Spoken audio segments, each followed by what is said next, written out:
When I first visited Blushing Books, a BDSM romantic book website for women, I was actually surprised to see a subgenre called Christian.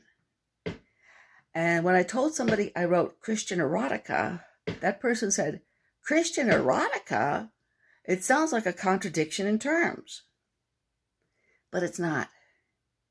In fact, I think you can make a very strong case that conservatism is inherently kind of kinky. In fact, I knew a lady who was a professional dominatrix, and she did both racial and religious scenarios. And her religious scenarios always involved Catholics. Never involved any other group, but always Catholics. And she would get into a nun's habit.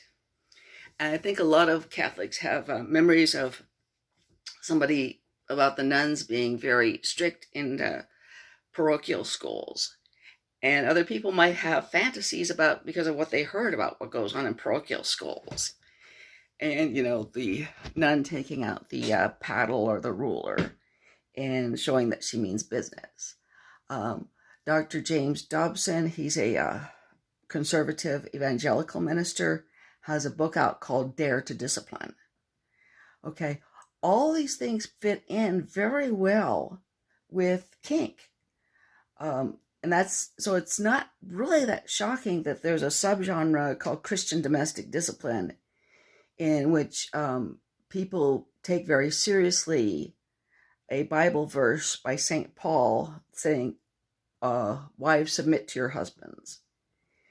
And of course, wives, submit to your husbands has some, inherent contradictions in it. Do you submit to your husband by dominating him if those are his preferences? Would a good submissive wife spank her husband if he wanted her to? Or, whatever. But I do find it very interesting that there is a kind of kink in political and social conservatism. And, that's why there's like a subgenre of film called nunsploitation. The nuns are off limits. The nuns are in those habits that hide everything. And, so it kind of fits in with certain types of fantasies. Now, similarly, there is a kind of thing with Muslim women. They're hidden, they're veiled, they're off limits. That for some guys, that actually the veil might actually be more of a turn on than a bikini would. Okay, and those are just some of my thoughts, and I hope you enjoyed that. Bye.